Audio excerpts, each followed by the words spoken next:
Agradecemos a Ti, Senhor, pelo grande privilégio que temos de estudar a Tua Palavra, de conhecer, Pai, um pouco mais sobre a história da Tua Igreja, a Tua noiva, ó Pai, os Teus eleitos. E nós te pedimos que o Espírito Santo do Senhor torne todo esse conhecimento, ó Pai, prático, e que ele nos faça mais humildes e não soberbos e não arrogantes, mas que nós possamos, com o privilégio que temos de conhecer a Tua Palavra, te servir melhor, servindo ao nosso próximo. No nome de Jesus nós te oramos. Amém.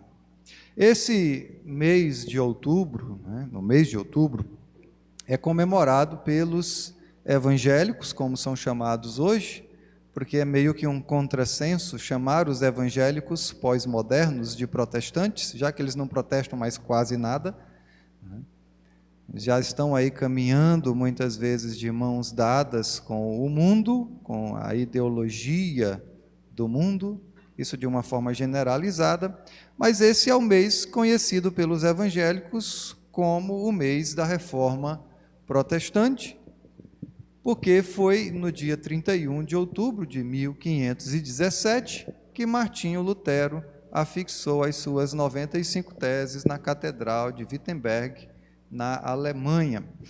Certa feita eu fui convidado a fazer parte de uma comemoração da Reforma Protestante, lá na minha cidade, e a primeira pergunta que eu fiz é: que igrejas irão? Quais igrejas irão participar? E eu quero falar isso com toda humildade, porque não tenho nenhum sentimento de superioridade da Igreja Batista em relação às outras igrejas, conheço a Igreja Batista e sei dos seus defeitos, mas quando me disseram a lista de igrejas que iriam participar, eu digo, eu não tenho como ir, porque no movimento, no evento, estão envolvidas igrejas que não têm nada a ver com Reforma Protestante, que não têm nenhuma identidade protestante e que não tiveram a sua origem na Reforma Protestante. Quando a gente fala, irmãos, de Reforma Protestante, é importante a gente lembrar que ela nos apresenta os princípios bíblicos que foram defendidos por homens de Deus, que aí ficaram conhecidos na história como reformadores. E é claro que em apenas um sermão eu não tenho espaço suficiente para discorrer sobre um assunto tão complexo, tão cheio de detalhes. Mas vamos ver aqui um breve resumo do que foi a reforma e quais são os seus princípios dentro da perspectiva bíblica. A Reforma Protestante, ela teve início com as 95 teses de Martim Lutero, lá no dia 31 de outubro, na Alemanha. Ela parecia surgir como uma reforma eclesiástica, ou seja, uma reforma no que diz respeito ao governo da igreja, uma reforma no que diz respeito à administração da igreja. Só que, na verdade, ela fez muito mais do que isso, porque ela é uma reforma na igreja cristã, especificamente, em um momento da história em que todos os olhares estavam voltados para aquilo que a igreja acreditava, porque a igreja, e quando eu me referi à igreja, eu falo da igreja de Roma, ela tinha todo o poderio religioso e político. De fato, o Papa era quem coroava os reis dos países chamados de católicos, e até o momento nós só tínhamos países católicos ou, como eram chamados, bárbaros, ou os mouros, que eram os muçulmanos contra os quais foram empreendidas as cruzadas, que são guerras santas. Hoje a gente fala muito aí dessa guerra de Israel e combate muito os jihadistas, que são esses guerrilheiros santos, mas a gente esquece que o cristianismo tem um passado negro e tem uma história de jihad também, de guerra santa, de tentar impor a sua fé por meio da violência mesmo, por meio da conquista. A reforma protestante, irmãos, antes de qualquer outra coisa, ela foi uma volta, um regresso ao Evangelho. Então pense na reforma protestante como quem quer fazer uma reforma em um prédio que é tombado pelo patrimônio histórico. Se um edifício ele recebe tombamento do patrimônio histórico, você não consegue modificar as suas estruturas. Em alguns casos, nem a cor você pode mudar. Só o que tinha acontecido na história da igreja, com vários e vários anos, desde a era da patrística, os pais da igreja. Haviam acontecido várias mudanças na igreja, e essas mudanças foram fazendo com que a igreja perdesse a sua identidade de cristã. A reforma foi nada mais do que um resgate de tudo isso. Foi um resgate do Evangelho, foi a volta do Evangelho de Jesus Cristo que havia já há muito tempo se perdido. Por quê? Por causa dos interesses da igreja, e muitas vezes interesses financeiros mesmo. Era nesse momento, há 513 anos atrás, que renasciam as doutrinas evangélicas, as doutrinas cristãs, que nós vamos ver daqui a pouco quais são elas, que são bem conhecidas pelos 5 solas da reforma protestante. As questões principais que nós vamos tentar, e com a graça de Deus conseguiremos responder hoje é: o que foi a reforma protestante? Sobre o que, afinal, os protestantes protestam? Somos chamados de protestantes por quê? O que a reforma pretendia reformar? E por que nós deveríamos ter um dia para comemorar a reforma? Um dia que foi trocado pela Mãe Lua, na Wicca, né, que é a religião do druismo, né, da bruxaria, que hoje se tornou o famoso Dia das Bruxas, ou o Halloween. E aí o Rafael falou aqui sobre os Estados Unidos, que entrou por um liberalismo teológico, e hoje é difícil você ir numa igreja evangélica nos Estados Unidos e lá ter evangélico mesmo, né? Onde eles trocaram completamente essa data.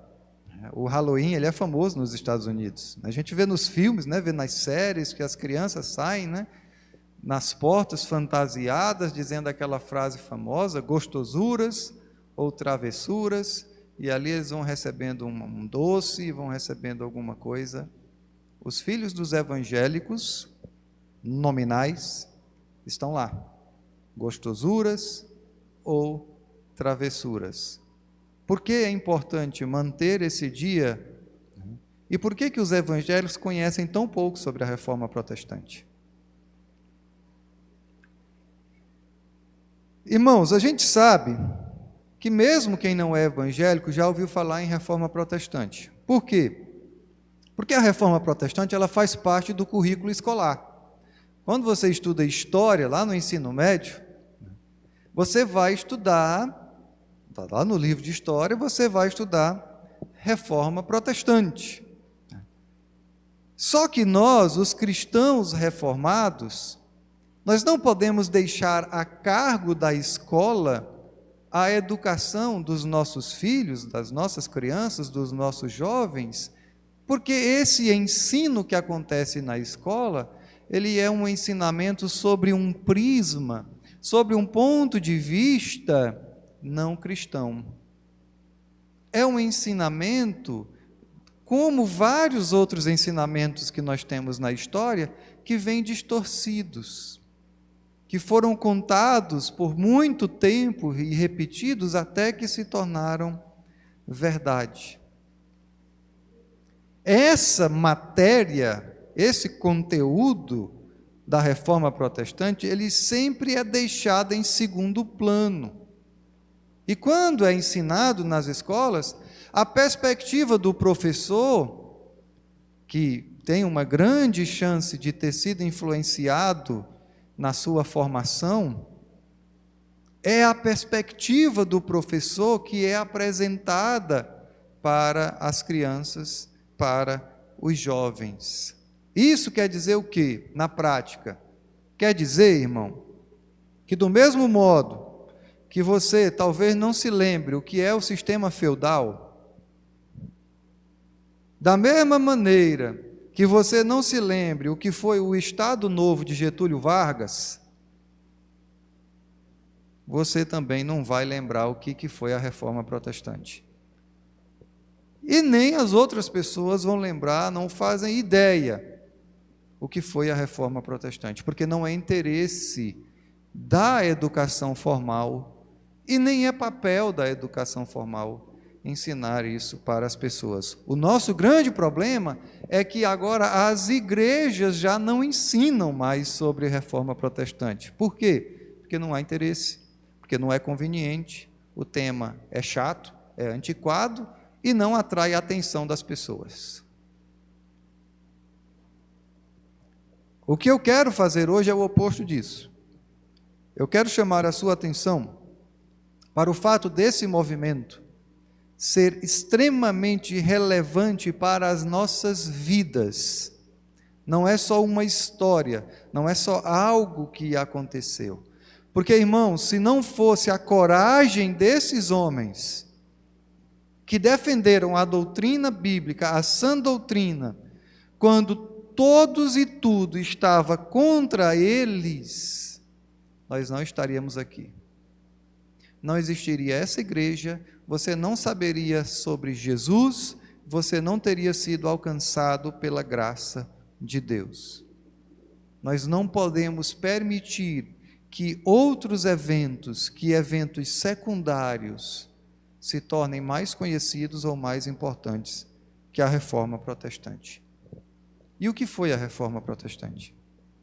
Algumas pessoas pensam que a Reforma Protestante foi um movimento liderado por Martinho Lutero. E sempre que se fala em Reforma Protestante, o primeiro nome que vem na mente das pessoas é: lembra daquele monge agostiniano, traidor da igreja?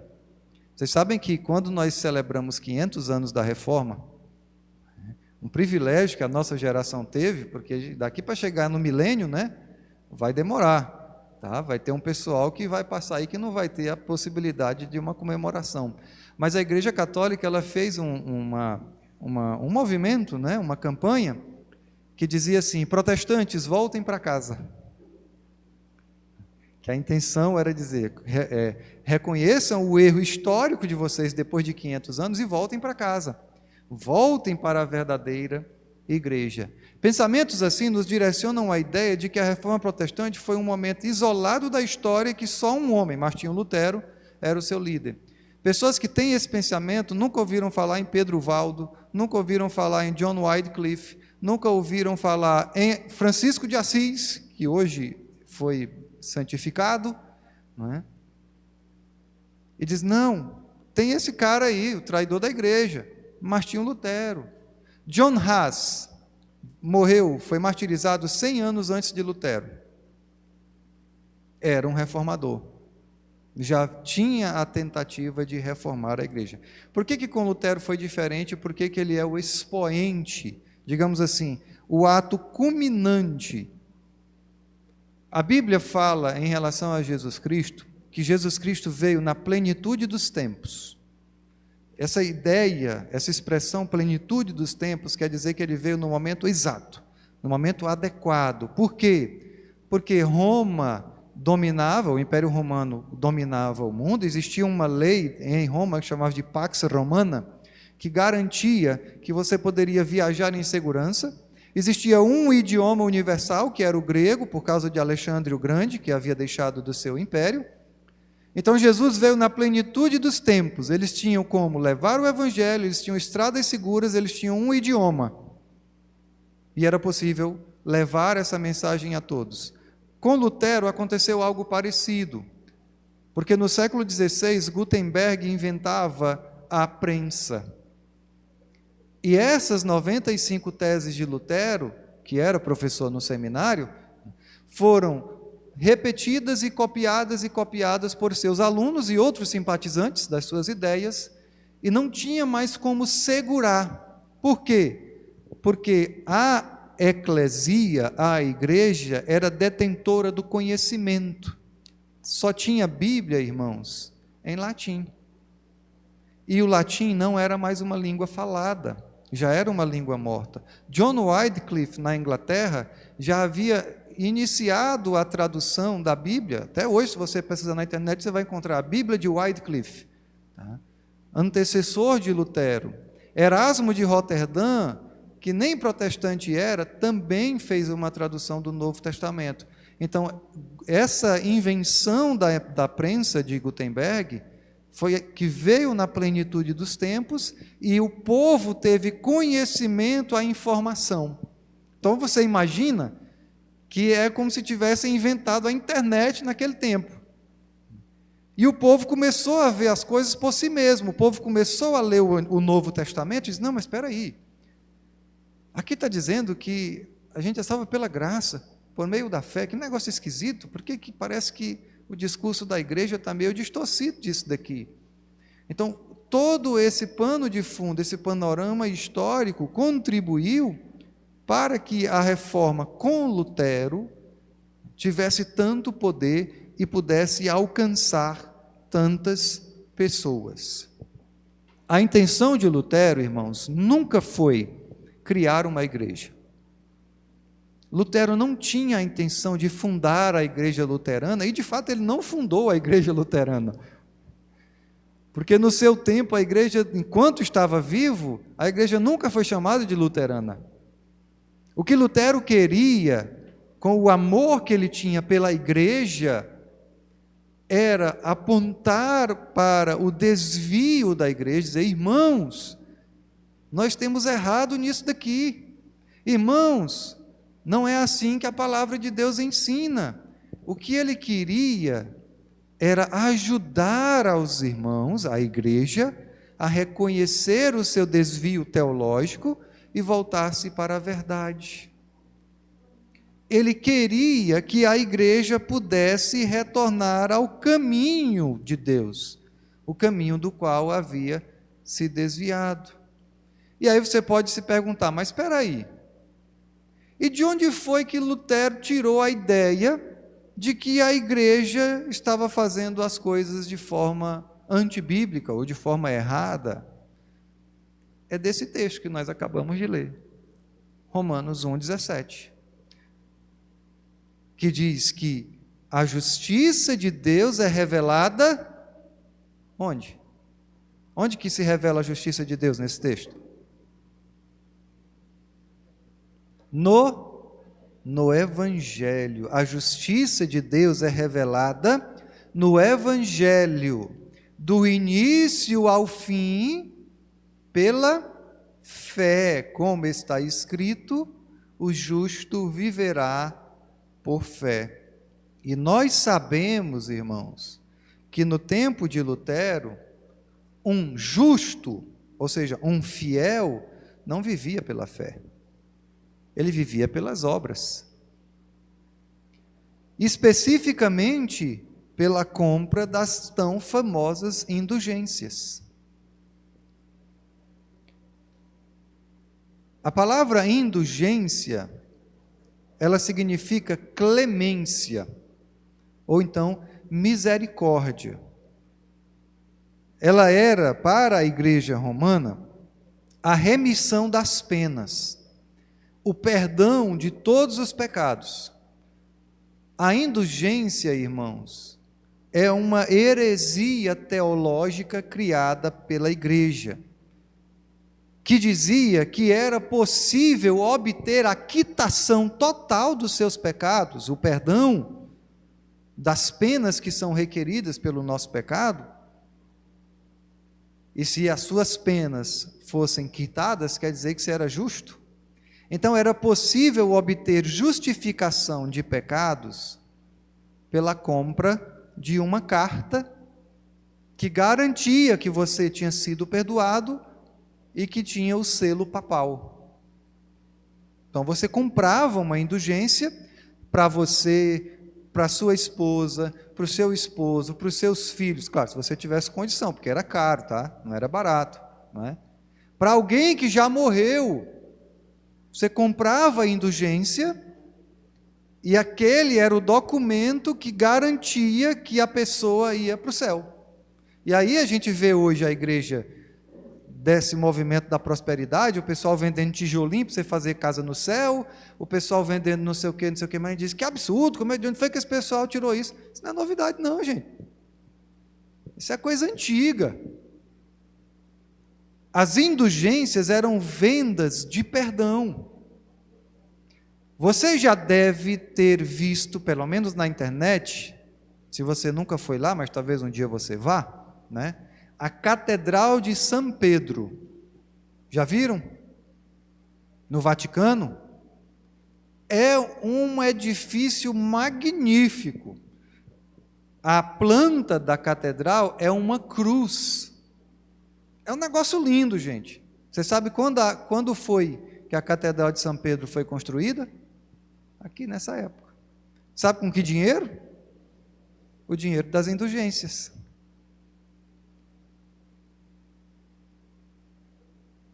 O justo, o cristão, o fiel, não vivia pela fé. E qual que é o problema disso? Vamos lá, porque existe uma versão moderna da indulgência. Sabe o que é? Irmã Sara, você crê em Jesus de todo o seu coração? Eu disse, creio. Pois vem aqui e repita essa oração comigo. Você repetiu? Pronto, irmã, agora você está salva. Qual que é o perigo disso? Eu estou induzindo a pessoa a viver a vida sem nenhum tipo de instrução cristã, sem nenhum tipo de transformação de vida, mas pela minha palavra ou pela autoridade da igreja, eu estou dizendo, viva a sua vida, que agora você está salvo. E assim as pessoas apaziguavam a sua consciência, diziam, não, eu estou salvo, por quê? Eu comprei a indulgência, ou eu estou salvo porque um dia eu fui numa igreja e lá o pastor fez um apelo, eu levantei a mão, ele orou por mim, e aí eu estou salvo. E assim as pessoas caminham com as suas consciências tranquilas, que na verdade não estão, né? É engodo, é engano, tá? Caminham a passos largos para o inferno. É por isso que Jesus diz que naquele dia vai ter muita decepção, porque vai ter muita gente acreditando em mentiras, em enganos que foram contados a elas. Essa é a versão moderna da indulgência. Fique aqui na igreja, se batize, você é membro, você tem um ministério. Não, então, essa é a indulgência. Você está salvo. É o seu compromisso. Você não fez um compromisso com Cristo? Aí eles dizem assim, você não se decidiu por Cristo? É o seu compromisso. Esse é o documento, é a certificação. Enquanto que o apóstolo Paulo diz que o penhor da nossa salvação é o próprio Deus Espírito Santo. Ele é o selo, Efésios capítulo 1, ele é o selo da nossa fé. Ele é a marca. Quer saber se alguém é um cristão? Veja se a pessoa tem o fruto do Espírito Santo de Gálatas 5. Se ela não tiver, cuidado. Pode estar acreditando em uma indulgência. Com o passar do tempo, irmãos, as indulgências se tornaram uma prática vergonhosa. Comércio mesmo, comércio da fé, que nós estamos, infelizmente, acostumados nos nossos dias, porque temos visto. E com esse comércio da fé, a Santa Igreja recolheu muito, recebeu muitos rendimentos, e aí o povo vivia assim, com a sua consciência tranquilizada, pensando, crendo que estava salvo, que a sua salvação estava garantida. Foi contra essas indulgências que Martinho Lutero se levantou. E foi contra essas indulgências, é claro que as suas 95 teses não eram só combates às indulgências, tá? Mas digamos que esse foi o calo que ele pisou com mais força. Foi onde doeu mais. Por quê, irmãos? Porque mexia no bolso. Se acabar com as indulgências, como é que vai ser? Como é que a gente vai continuar? É onde pesava mais. E foi a partir daí que Lutero redigiu as suas 95 teses. Uma coisa que as pessoas não sabem é que o fato de escrever teses teológicas e afixar na porta das catedrais era uma prática corriqueira de professores de seminário. Se você é universitário ou já foi universitário, você sabe que na universidade eles colocam, principalmente nos corredores, aqueles murais. É naqueles murais onde eles vão colocar os avisos. Por quê? Porque eles sabem que todo mundo vai passar por ali e vai ver. Então, era prática comum que um professor do seminário escrevesse ali as suas lições e afixasse para que os seus alunos pudessem ver. Quem ia passar por ali veria isso, era um mural. Ele não o colocou lá, irmãos, para irritar ninguém, ele não colocou para chamar atenção, não. Era uma prática comum. Como o povo tinha que entrar na catedral, colocava na porta. E aí seria visto por todo mundo. Só que o negócio não ficou muito bom para Lutero. Lutero foi chamado a participar daquilo que era chamado de dieta, né, que tem nada a ver com emagrecimento, tá? Que na verdade era uma oportunidade para que ele se explicasse, a dieta de Worms, e diante para que ele se retratasse, ele teve a oportunidade, olha, Lutero, volte atrás, rapaz, se retrate, diga que o que você escreveu está errado. Ele falou assim, irmãos, a menos que eu seja convencido pelo testemunho das Escrituras, ou pelo mais claro raciocínio, a menos que eu seja persuadido por meio das passagens que citei, a menos que assim submetam minha consciência pela palavra de Deus, não posso retratar-me e não me retratarei, pois é perigoso a um cristão falar contra a consciência. Aqui permaneço, não posso fazer outra coisa, Deus me ajude. Amém. Aí a gente tem a expressão daqui que a minha consciência é cativa à palavra de Deus. Eu não posso, a não ser que vocês me provem biblicamente que eu estou errado. Não era um debate teológico, tá, irmãos? Era um interrogatório, que é diferente do debate teológico. Um debate, as partes são iguais, né? Eram interrogatórios. Lutero, foi que você escreveu, por que você acredita assim? E ele defendeu ali as 95 teses, tese por tese, mostrando na Bíblia, esse daqui é assim, esse aqui é o texto, aqui é que Paulo escreve, aqui é que João escreve, aqui é que Pedro escreve. Você, não, volte atrás, se retrate, dizer, eu não posso. Não posso ir contra a consciência. Os reformadores estabeleceram, então, o que seria conhecido após Lutero, as 5 solas da Reforma Protestante.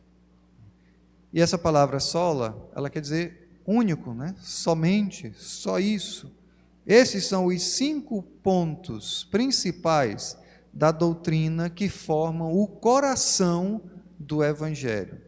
Nós vamos passar rapidamente pelas 5 solas.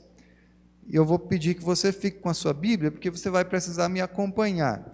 Vamos ler em primeiro lugar o texto de 2 Timóteo, capítulo 3, versos 16 e 17.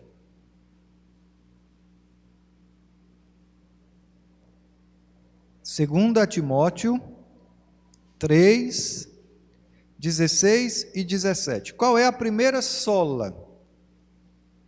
A primeira sola é sola Escritura, que quer dizer somente a Escritura é a palavra de Deus.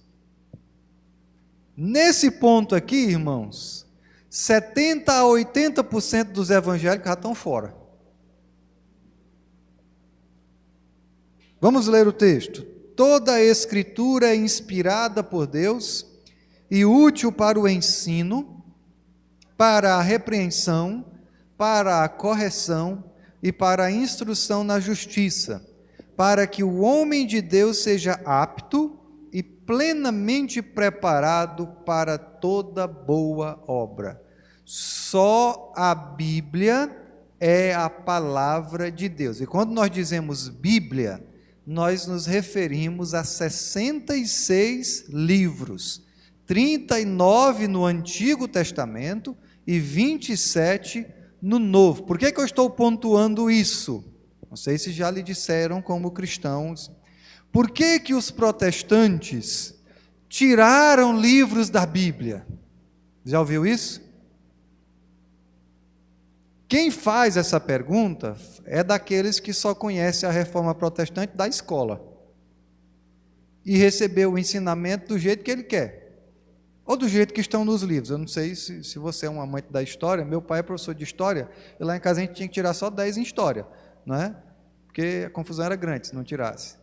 Mas deixa eu dizer para você uma coisa, a grande maioria dos ensinamentos que estão nos livros de história é tudo mentira, viu? Tá? Destruindo a infância de pessoas aí, mas tudo bem, né? Conhecem pela história. Por que os cristãos protestantes tiraram livros? Irmãos, os protestantes nunca tiraram nenhum livro da Bíblia. Até a reforma protestante, a Bíblia era 66 livros. O cânon do Antigo Testamento foi fechado pelos judeus. No tempo de Cristo, o Antigo Testamento já estava fechado. Tá? Era aquilo que os judeus reconheciam como palavra de Deus. E aí depois, na era dos pais da igreja, século IV, olha aí, nós estamos aqui em 1500, século XVI. No século IV, o cânon do Novo Testamento, que é o que? Os livros que compõem o Novo Testamento, foi fechado. Isso aconteceu no Concílio de Trento, século IV, antes de Cristo. Tá? Antes de Cristo, século IV depois de Cristo, tá? Foi fechado. Eram 66 livros. Agora, o que aconteceu? Qual foi o movimento que surgiu da Reforma Protestante? A Contra-Reforma Protestante. O que era a Contra-Reforma Protestante? Era um movimento da Igreja Romana para combater os reformadores. E aí o que foi que eles fizeram? Será que não tem gente que já escreveu por aí livros que defendem as nossas ideias? Como o purgatório, porque a indulgência só existia por causa do purgatório, porque a indulgência era para tirar você do purgatório. O maior vendedor de indulgências era John Tetzel, e ele tinha um ditado que era assim: ao tilintar da moeda no baú, a alma do seu ente querido é transportado do purgatório para o céu. Então, na hora que a moedinha caía lá, a alma do seu ente querido que estava no purgatório, saía do purgatório e ia direto para o céu.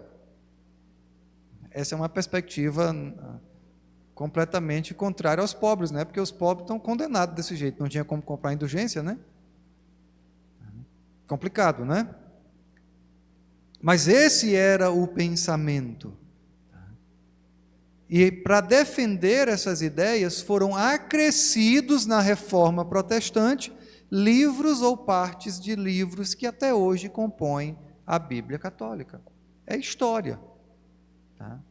É fato histórico, ninguém pode negar isso. Os protestantes nunca tiraram nenhuma parte da Bíblia. Tem muito protestante aí que está acrescentando, eu sei.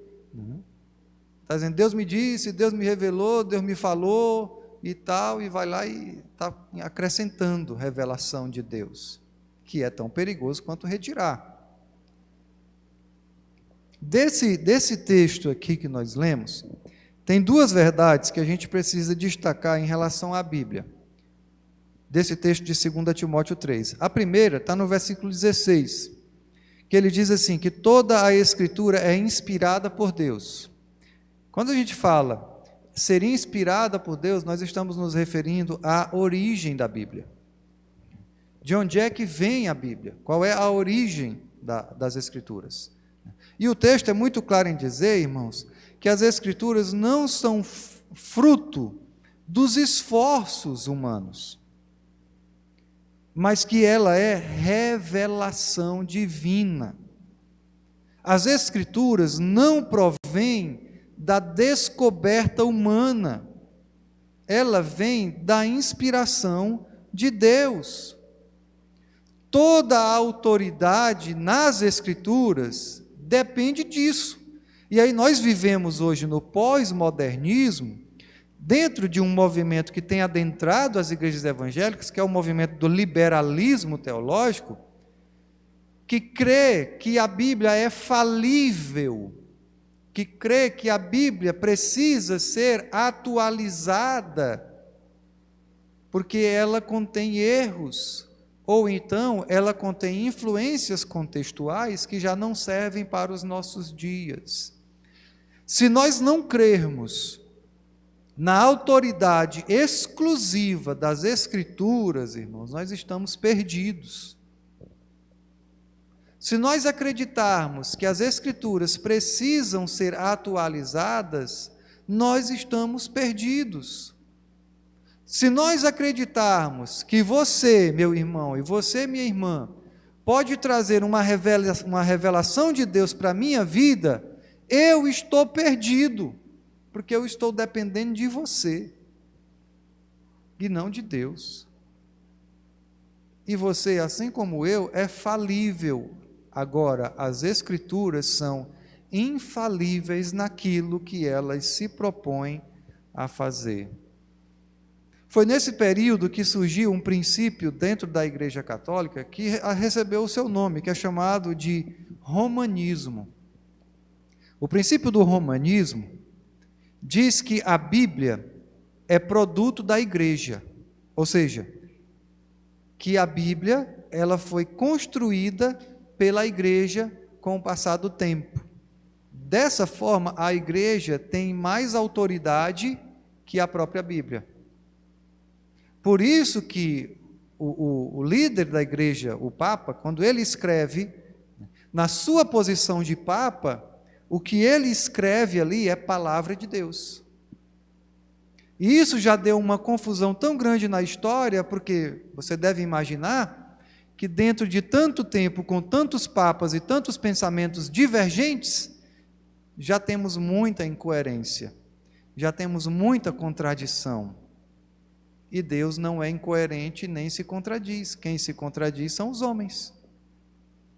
Esse princípio do romanismo diz, não, a igreja ela é a autoridade e abaixo dela está a Bíblia. Os reformadores disseram, não, é o contrário. A igreja é que é produto da Bíblia.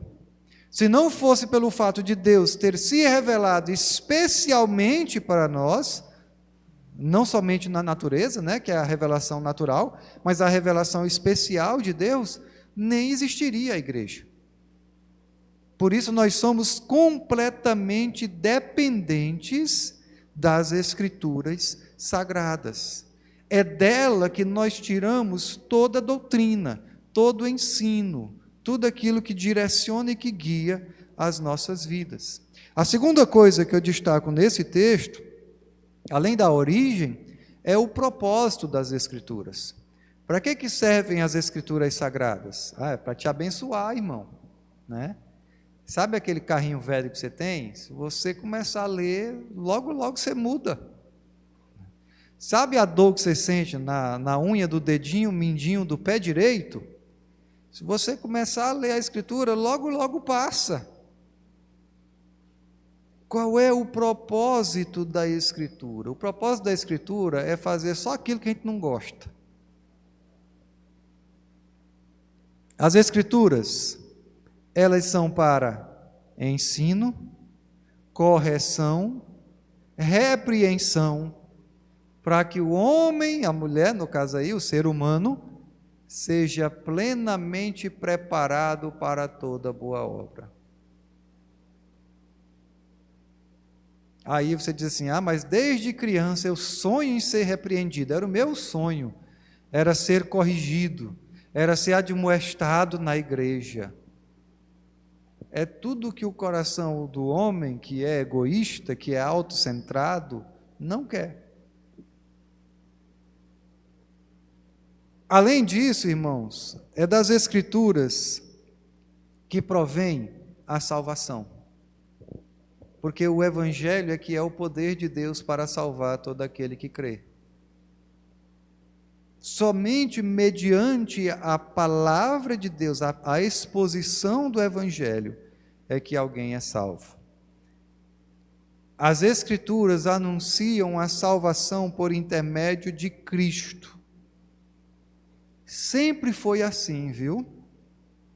No Antigo Testamento, as pessoas eram salvas por intermédio da fé em Cristo. Eu disse, espera aí, pastor, o Antigo Testamento não é antes de Cristo? Como é que as pessoas podiam ser salvas pela fé em Cristo? Eram salvas pela fé na promessa do Messias.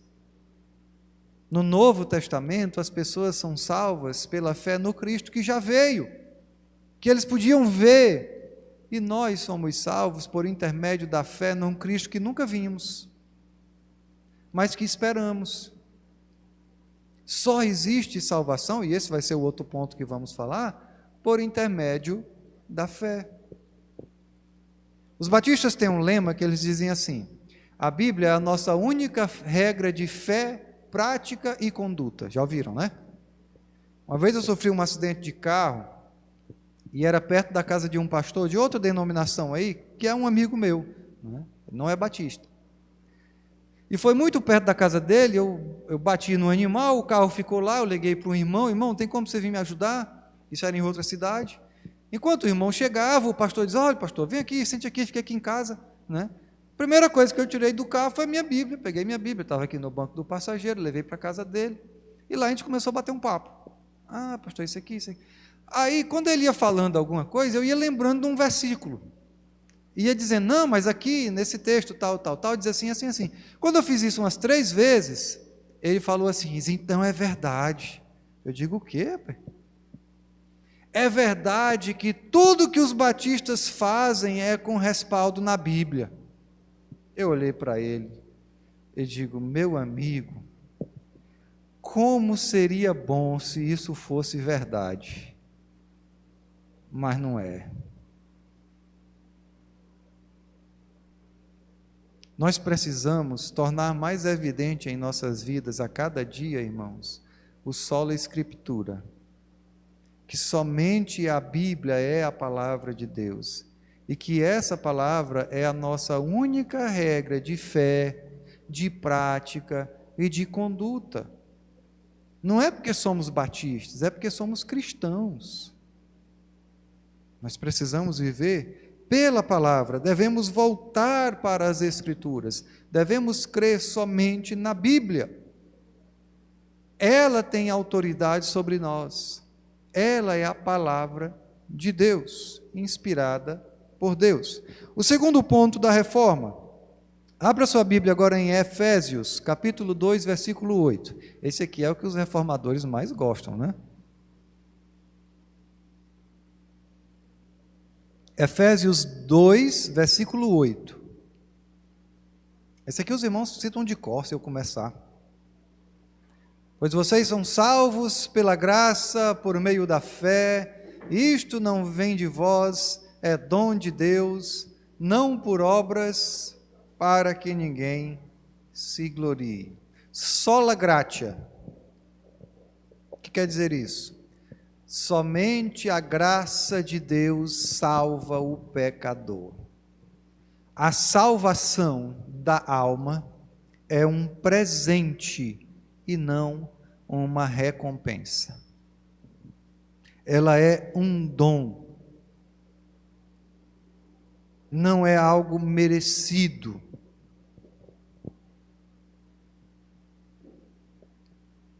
Nós somos salvos somente pela graça de Deus, por meio da fé em Cristo Jesus. E para reforçar isso, Paulo acrescentou 2 negações nesse texto de Efésios que equilibram essa verdade. A primeira é, isto não vem de vós, é dom de Deus. E a segunda é, não vem por obras, para que ninguém se glorie. Você já viu um cristão se gloriando? Eu já era crente na década de 90, porque sou filho de pastor, e eu via muito crente dizendo, eu sou salvo e tu não é, tu que vai para o inferno, tu que te lasque, eu estou nem aí. Isso já prova que a pessoa não entendeu muito bem o que é ser um cristão, não é? Mas quando a pessoa diz assim, ela tem a atitude, vocês lembram do fariseu e do publicano orando no templo? Que Jesus conta essa parábola?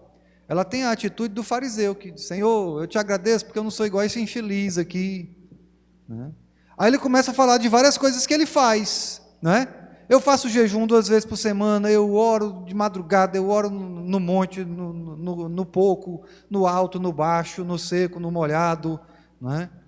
Eu dou o dízimo de hortelã, eu dou dízimo de tudo, eu não sou igual a esse condenado aqui. Quando alguém tem esse pensamento, irmãos, e diz, eu faço isso, eu faço aquilo, eu faço isso, eu faço aquilo, ele está dizendo, não foi de graça. Tá custando muito para mim. Não é pela graça, é uma recompensa, é salário, irmãos. Salário é uma coisa, presente é outra. Deus nos concede graça sem nenhum merecimento nosso. É por isso que Paulo diz, para que ninguém se glorie. Aí eu explico para os meus filhos, né, que já é uma geração mais nova aí, né, que é para que ninguém fique se achando. Né? Porque, né, o pessoal diz, ó, pai, fulano está se achando, né? Porque é crente aí, está se achando. Mas o que Paulo está dizendo é pela graça para que ninguém fique se achando. Não fique se achando não, irmão. Se você foi alcançado pela graça de Deus, agradeça, porque você não merecia não. Não merecia. Não é pelo esforço do homem, é pela vontade de Deus. Lá em 1 João, quando o autor vai falar sobre o novo nascimento, João capítulo 1 no Evangelho, ele explica que o novo nascimento não acontece por descendência natural, não acontece pela vontade da carne, nem pela vontade do homem, mas essas são pessoas que nasceram pela vontade de Deus. Você recebeu graça pela vontade de Deus. Você nasceu de novo pela vontade de Deus. Esse é um embate, irmãos, dos nossos dias, não é não? Isso aqui não é coisa do século XVI, não. Isso aqui é de hoje. O merecimento, ou como a gente chama aí, como um termo mais correto, a meritocracia, ela está muito presente no coração do homem. Não é à toa que o Papai Noel faz tanto sucesso. Se você foi um bom menino, você vai receber um presente bom. Se você foi um menino desobediente, talvez você nem receba presente. Que é isso? Meritocracia. Só que a salvação, ela é imeritória. Nós somos salvos pela graça de Deus. Não foi porque você fez alguma coisa, não foi porque você decidiu, não foi porque você aceitou, não foi porque você escolheu, é porque Deus te chamou por esta graça, para esta fé.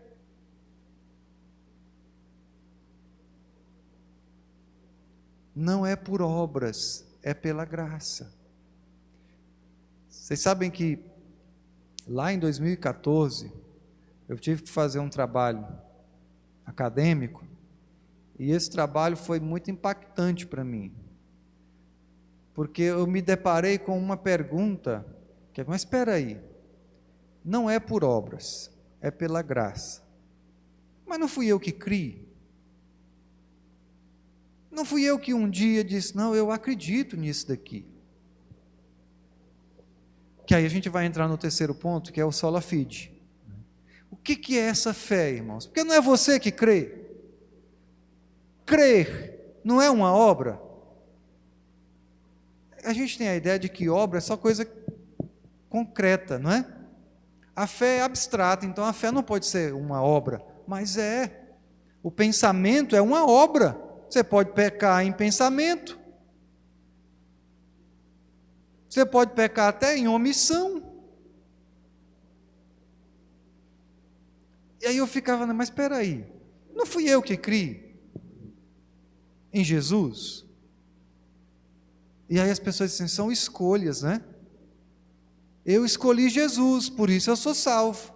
Você escolheu o mundo, por isso você não é. E aí isso demonstra um total desconhecimento do que é a fé.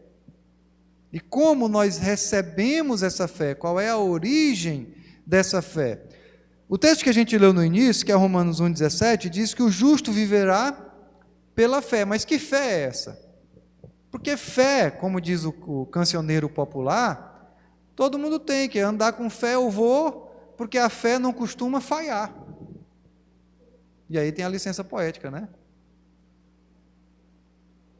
Todo mundo tem fé, gente. Até o ateu tem fé, ele tem fé na ciência.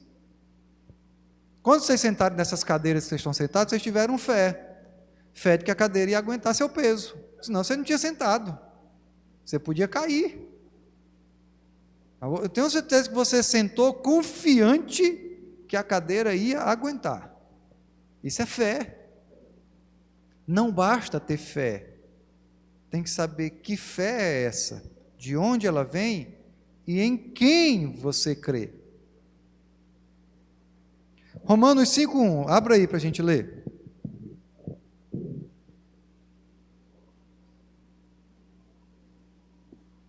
Esse aqui também, pelo menos os meninos lá em casa conseguem citar.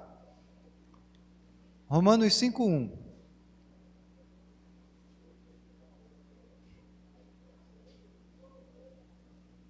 O Arthur já está citando ali, irmãos. Justificados, pois, mediante a fé, temos paz com Deus, por nosso Senhor Jesus Cristo. O que nós temos mediante a fé? O que aconteceu com a gente? Nós fomos o quê? Fomos justificados. Essa justiça de Deus que nós não tínhamos, que é a justiça de Cristo, ela é recebida somente por meio da fé em Jesus Cristo. Isso quer dizer que essa justiça não pode ser conquistada, ela só pode ser recebida. Ela é dada. É por isso que Paulo escreve, citando Abacuque, né? O justo viverá por sua fidelidade, o justo viverá pela fé. A justiça que nos justifica não é nossa, ela é a justiça de Cristo, ela é a justiça que nos foi imputada. Conhecem esse termo? Esse é um termo teológico. Imputar é o oposto de amputar. Quando você tem um membro amputado, quer dizer que aquele membro não faz mais parte de você. Se for amputado o braço, você não tem mais braço, você vai passar o resto da vida sem braço. Você pode até colocar uma prótese, mas a prótese não pertence ao seu corpo. Você remove, você limpa. Imputar, irmãos, não é só colocar. A gente pega esse copo e coloca água nele, mas a água não está imputada no copo, porque eu posso derramar água. Eu posso tirar a água do copo. Quando se imputa, é como se fosse um enxerto. O que é imputado passa a fazer parte de você e não pode mais ser removido. Esse é o termo que as Escrituras utilizam para a justiça de Cristo que nos foi dada. A justiça de Cristo foi imputada em nós e nós percebemos isso. Nós recebemos essa justiça mediante a fé. Recebemos essa justiça quando cremos em Cristo. Aí você vai dizer, está vendo, pastor? Quando eu criei em Jesus foi que eu recebi a justiça. Isso quer dizer que a justiça que me é imputada é uma consequência da minha escolha pessoal de crer em Jesus Cristo. Será que é isso que o texto está dizendo? Se você ler comigo de novo, tendo sido, pois, justificados pela fé, por intermédio da fé, temos paz com Deus por nosso Senhor Jesus Cristo. O texto não diz que nós fomos justificados por causa da fé, diz que nós fomos justificados mediante fé. Não é porque cremos. Isso quer dizer que a fé é o instrumento para recebermos a justificação. Nós somos justificados quando cremos e não porque cremos. A expressão, ela é de veículo e não de causa e efeito. O motivo pelo qual alguém é justificado diante de Deus é por quê? Por nosso Senhor Jesus Cristo. É por causa do nosso Senhor Jesus Cristo que nós somos justificados. O homem não é salvo pela fé. Ele é salvo por intermédio da fé. Ele não é salvo por causa da fé. Ele é salvo mediante a fé. A causa do perdão, a causa da salvação é a graça que nos foi dada. Sabe quando? Quando foi que a graça de Deus lhe foi dada? Você sabe? Você vai dizer assim, eu não lembro, pastor, do dia da minha conversão, faz muito tempo, mas não é disso que eu estou falando. Quando a graça de Deus nos foi dada, leia comigo 2 Timóteo 1,9.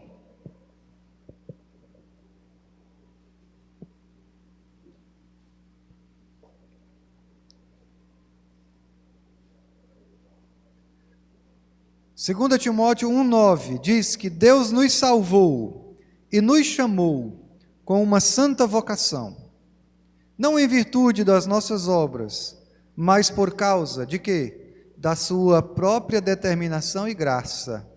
Esta graça nos foi dada em Cristo, desde os tempos eternos. Sabe quando você recebeu graça? Desde os tempos eternos. Mas você só ficou sabendo disso por intermédio da fé. A graça de Deus antecede a fé. A salvação de Deus antecede a fé. O chamado de Deus precede a fé.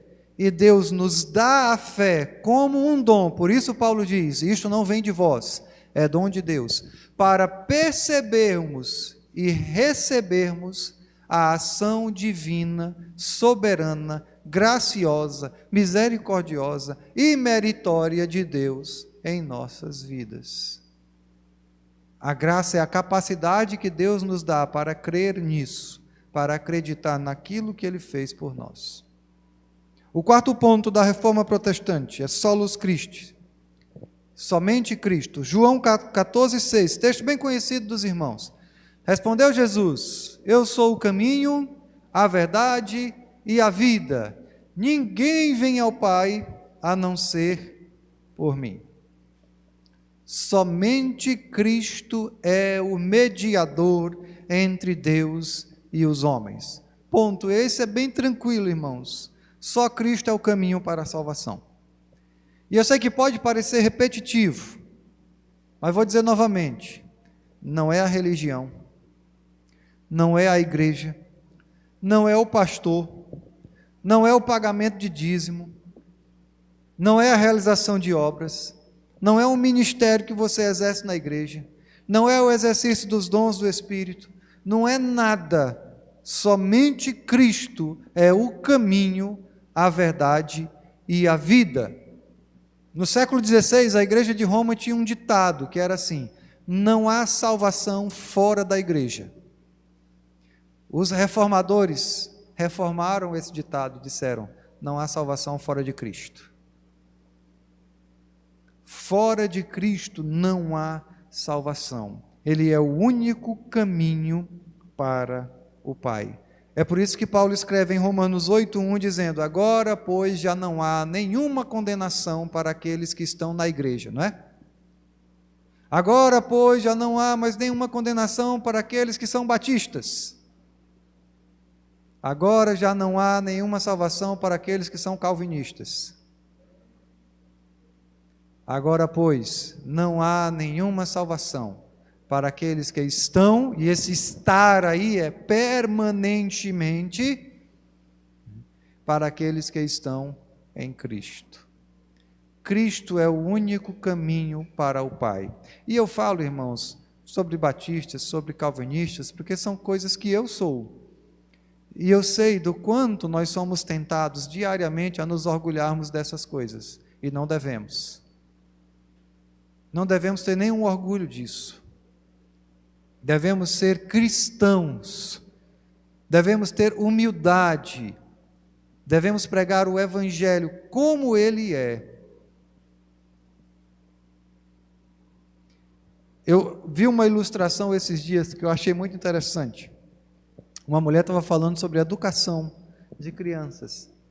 E ela é uma cristã e disse: olha, quantas heresias, quantas coisas de errado existem no mundo? Muitas, né? O mundo tem muita coisa errada, irmãos.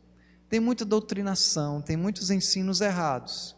A pergunta que ela fazia era o seguinte: você que é pai e que é mãe, você vai conseguir corrigir todas elas para que o seu filho não seja enganado por elas?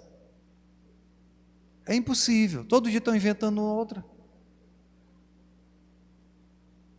Nós não precisamos combater os ensinamentos errados, porque nós não vamos conseguir vencê-los, porque eles são muitos.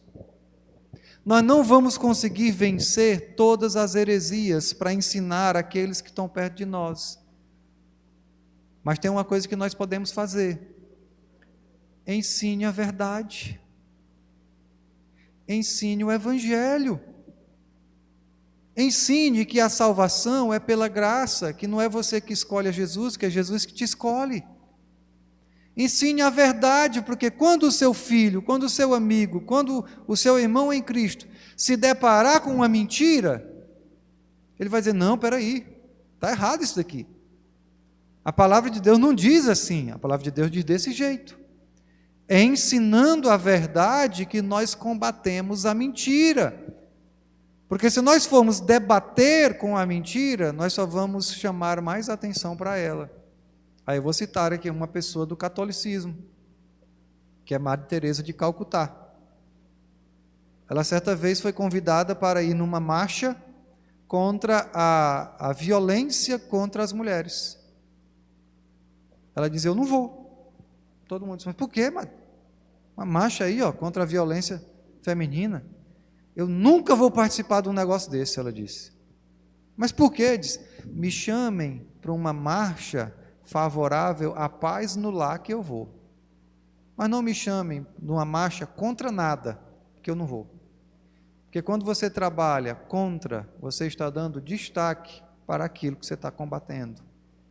Pregue a verdade, ensine o Evangelho da graça de Cristo, o Evangelho que salva. Se nós fizermos isso, nós completaremos o último ponto da reforma, aqui, o quinto solo aí, que é soli deo glória. Somente a Deus glória. 1 aos Coríntios, capítulo 10, versículo 31. Outro texto bem conhecido dos irmãos, que o Paulo escreve para aquela igreja complicada. Só era aquela igreja que era complicada, né? Que era a igreja de Corinto. Nenhuma outra igreja mais é complicada. Que ele diz assim: irmãos, quer vocês comam, quer vocês bebam, ou façam qualquer outra coisa, façam tudo para a glória de Deus. Talvez o principal questionamento da mente humana é: qual é o sentido da vida? Por que eu estou aqui, né? E aí as pessoas vivem as suas vidas construindo os seus próprios sentidos, seus próprios propósitos. Não, o meu propósito é a minha formatura, o meu propósito é criar os meus filhos, o meu propósito é pagar as minhas contas. E aí vai chegar um momento na vida dessa pessoa que ela vai se frustrar, ou por um insucesso, ou pelo sucesso. Porque se você alcança o seu propósito, e agora? Você precisa de um outro. Como escreveu lá o Cazuza, né? Que ideologia, eu quero uma para viver. Por que estamos aqui? A Bíblia, ela deixa muito claro que nós existimos para a glória de Deus. Nós precisamos viver e ter como principal objetivo de vida a glória de Deus. Como é que eu faço isso, pastor? Como é que eu faço tudo para a glória de Deus? Você deve ter ouvido esse diálogo já entre Lutero e um sapateiro. O sapateiro chegou-se a Lutero e disse: irmão Lutero, eu sou só um sapateiro. Meu negócio é fazer sapato. Como é que eu vou fazer sapato para a glória de Deus? A Lutero disse: irmão, faça um bom sapato e venda por um preço justo. Assim você estará glorificando a Deus. Porque quem faz um bom trabalho deve fazer como faz para o Senhor. Deve trabalhar de forma justa. E nesse mundo que nós estamos, irmãos, se você faz um bom trabalho, e se você vende o seu trabalho por um preço justo, pode ter certeza que as pessoas vão te perguntar por quê. Por que você é assim, hein? Por que você é diferente? O que aconteceu? E nessa oportunidade você vai poder glorificar a Deus, não só com o seu trabalho, mas com o seu testemunho e com a pregação do Evangelho. Vamos terminar? Os irmãos nem cansaram, né? Vamos ler o texto de Gálatas 1:8. A nossa igreja, eu digo a nossa igreja da nossa geração, ela precisa ser edificada sobre esses 5 pilares. Os 5 pilares da reforma protestante. Eles são importantes e são relevantes para a nossa vida ainda hoje. Gálatas 1:8 diz assim: ainda que nós, ou um anjo do céu, pregue um evangelho diferente daquele que lhes pregamos, que seja anátema, que seja amaldiçoado.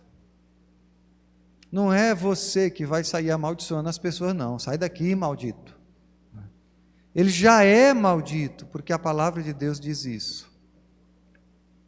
O grande desafio, irmãos, do cristão, não é fazer com que as pessoas aceitem o que ele defende, não é fazer com que as pessoas se convertam, não é convencer as pessoas de que ele está certo, não é parecer legal, não parecer uma pessoa antiquada.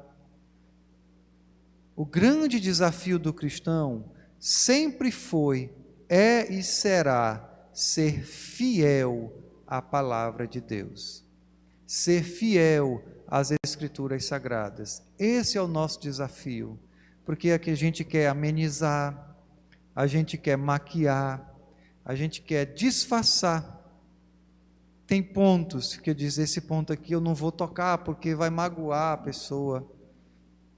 Então eu não posso falar. Então essa é a nossa tentação diária. Precisamos ser fiéis à palavra de Deus. E esses 5 princípios, eles não esvaziam toda a palavra, ao contrário. Eles são somente isso, princípios. Princípios defendidos por reformadores que lutaram e que morreram para defendê-los. Essas são as colunas da igreja cristã. E para concluir, já vou chamar aqui o pastor, pode vir, pastor. Para concluir, eu quero deixar uma pergunta para aqueles que querem refletir. Irmãos, será que ainda hoje são esses os princípios que norteiam as nossas vidas? Será que ainda hoje são esses os princípios que norteiam as nossas igrejas? Ou será, se nós já não estamos precisando de uma reforma? Que o Senhor nos abençoe.